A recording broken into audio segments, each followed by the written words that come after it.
Hey guys, welcome back to the channel. True Knight here. So, I was going over a deck profile that I saw from my buddy last night. Let me see. I'm gonna keep it on this one, just because I don't have a wallpaper backdrop. Or, actually, no, I don't. Anyway. Welcome to a new series that I'm gonna be featuring starting in November here. I am recording this video a couple of days early just because it's going to be in front of all the videos that I do with this series, just so you guys know what's what and how we're going to do this format. So this month I'm going to pick one deck every, let's see, let's look at the calendar, probably every 7 days in the month of November. So from the 1st till the 7th we'll do one deck, then the 14th, 21st, 28th. So that's 1, 2, 3, 4 decks in the month of November. And what I'm going to do is I'm going to profile it at first. I'm going to make a basic profile for the deck that I've seen online or on websites, things like that. Show it to you guys. And then I'm going to base it off of 5 things at first glance. Number 1 is the attack power of the deck. Number 2 is going to be the defense power of the deck. Number 3 will be the recovery of the deck. Number 4 will be the skill expression of the deck. And number 5 will be the overall grade that I give the deck. And I'm going to do these based off of a 1 to 5 rating. So attack power meaning how quick does this deck OTK? Does the deck relies on? Does the deck have the combo set up naturally to go for game at any given point, or does it need help? The defense of the deck is, can the deck play enough non-engine to keep itself alive? Does the deck naturally have an engine that is defensive? Anything of that nature. Recovery is, what if you get ward wiped? What if you get shifted? What if you get charmed? Things like that. Can your deck recover in those situations? Because it's very prevalent right now. Can Nibiru flat out destroy your deck? Things of that nature. What does D-barrier do to it? It asks all those kind of questions. Skill expression is something that I'm very fond of. Could I pick this deck up, learn combos today, and be self-sufficient enough to just pick it up and play it at a regional tomorrow? Does it take a week of testing? Does it take 2 days of testing, 2 or 3 days of testing? Is it something that after 2 months I'm going to find nuances to it? Like, where is the skill in that deck? And then overall is, I'm going to combine all those things and give it an overall 1 to 5 grading. Reason I'm doing this is because I have a lot of paper TCG deck cores, and me as a content creator, I do that to be able to showcase it on the channel. However, I only play locals maybe once or twice a month, and I want to give the average Yu-Gi-Oh player something of a kind of like, not like a necessarily like do these things, but maybe a guidance system for guys or girls that are in my predicament, where there may be tournaments in your city probably 5-7 days a week, but you can only go once or twice a month. So if you're going to base it off of that, how do you determine what to play? Do you just pick that Sword Soul deck and play that for 5-6 years? Because I played it for 4. And I'm not saying that I no longer play Sword Soul. I definitely have it fully built, paper, online, things like that. But if you want to grow in a game, I feel like playing different decks is kind of part of it. And yeah, you can be a one-trick pony for so long, but you eventually get to a point where it's like, alright, maybe this other mechanic's kind of cool, maybe these cards are pretty cool, you know, something sticks out to you. And so I'm predicating this towards people in my shoes. And I just want to give you guys all my dealings and how I cope with it and what I do. Because I don't have the luxury of being able to just go out and play on a flip of a hat. I got a plan for it. I usually plan to go to a locals like 10 to 12 days ahead of time. And I'm spending that 10 to 12 days of time just, okay, what am I taking? Like, I'm gonna record it for the YouTube channel. I better show up. I better bring my A game, you know, even if it's only 8 players, I better do at least top 4, you know, or if I'm at a 20-30 man random pop-up tournament, I better show out because that's a big tourney for me. And so I'm speaking to a lot of the players that don't get the chance to play, the dads, the full-time college student and part-time worker or full-time worker. Like, there's just not enough hours in the day, and so these are looked at as like Super Bowls for us, you know. So I really want to just dive into a deck that way, and I'm gonna take a week with each deck to see if, like, by the end of the week, okay, my comfort level on the end of day 1, I felt like a 2 out of 5. By the end of the week, I felt very strongly like skill-wise 5 out of 5. I could go with it to Eternity tomorrow and do just fine. So let me know if you guys are on board with this. The series is going to be pretty fun. And we're going to kick off things on November 1st. I'm going to make a decision today. Today's the 29th on what the deck is going to be. I'll usually probably let you guys know at the end of the week. So the plan is that the first day of the video, so the 1st, 7th, 14th, 21st, and 28th, you will see me say, hey, welcome to day 1 of the video. Here's the deck profile. Here's what I rate it.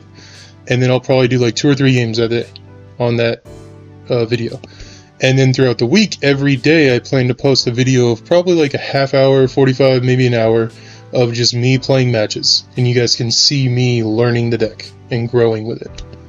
And then by the end of that week, on the 13th, and then on the 20th, and then on the 27th, and then on the whatever date after that, you'll see me give my final gradings and just say, all right, here's where I finished at the end of the 7 days, and here's how I feel about it, and here's my final grades for it.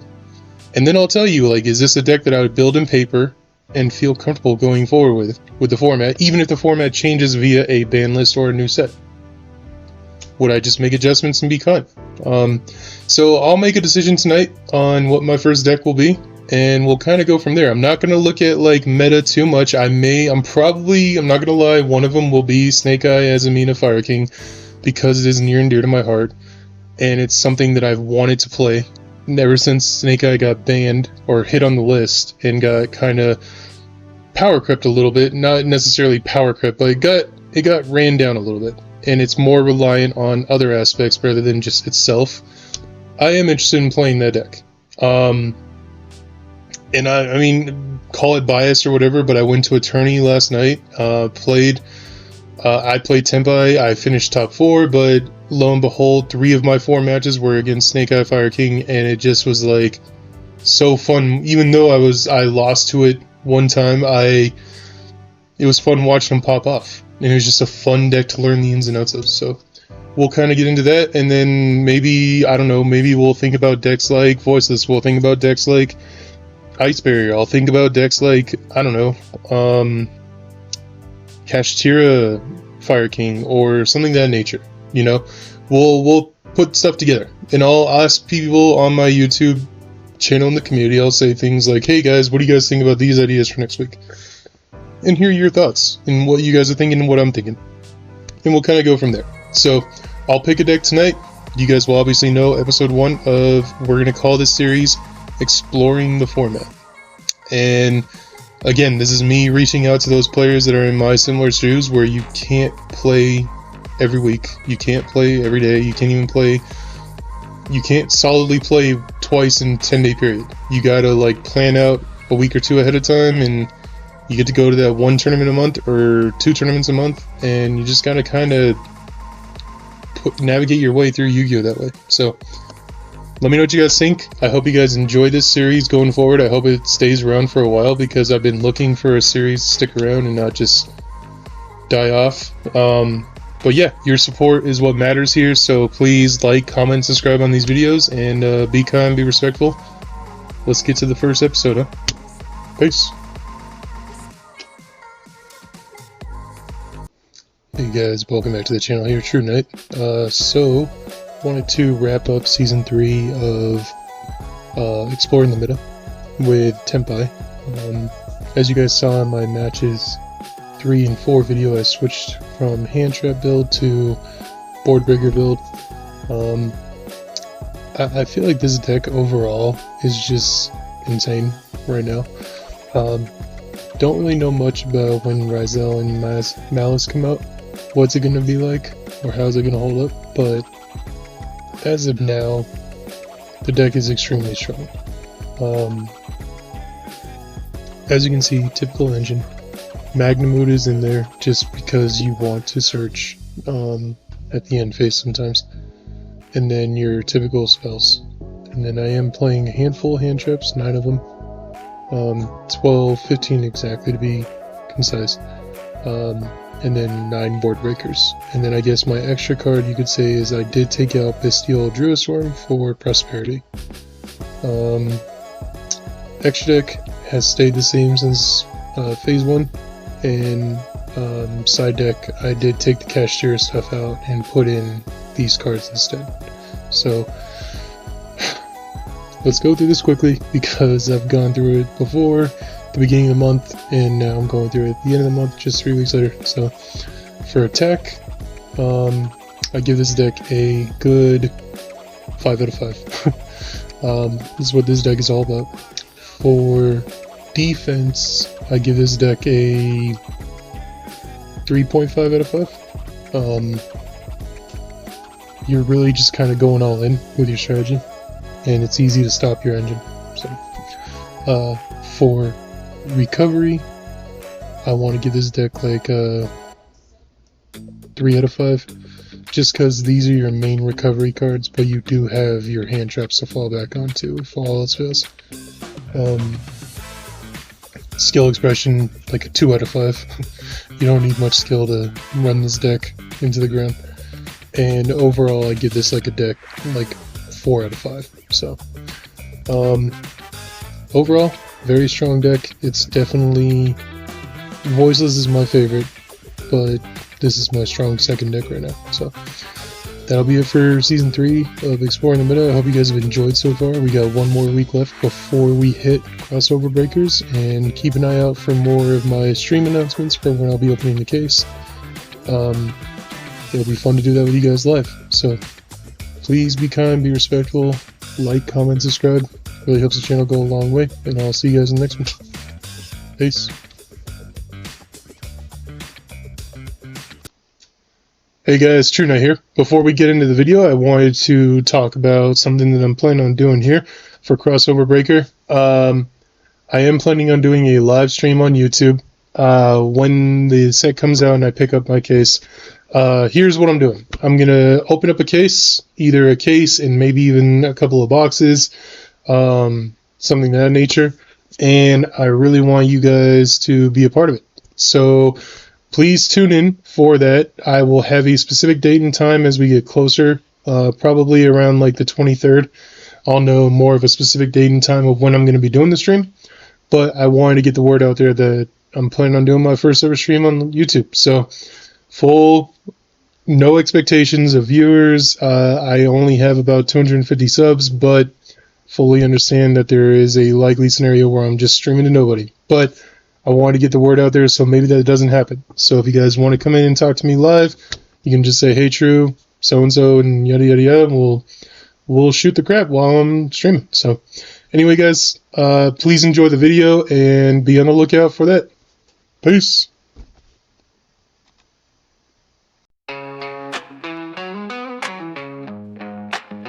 Yes, let's go.